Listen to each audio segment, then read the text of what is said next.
We started researching the ballrooms a few months ago, and it's been a really interesting item to research because we had some of those same questions that people might have about why is this building significant and what is the history.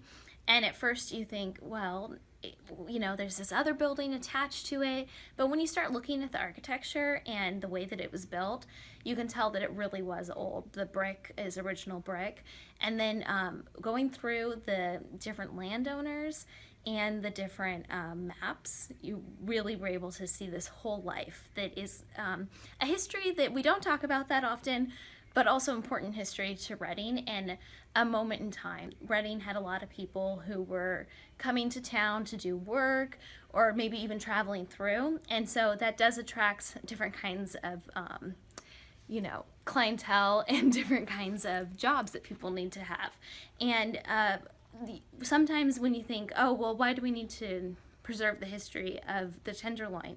It was a really important part of Reading's history, and it also shows you a glimpse into the way that people lived. And it's interesting to think about also women's history. What were women doing right at the turn of the century and beyond?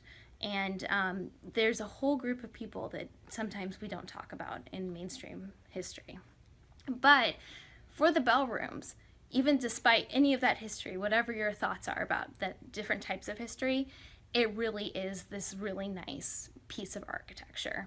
For pure architectural purposes, the building should be saved. But also, I think it's time for us to talk about different kinds of history and preserve those kinds of history.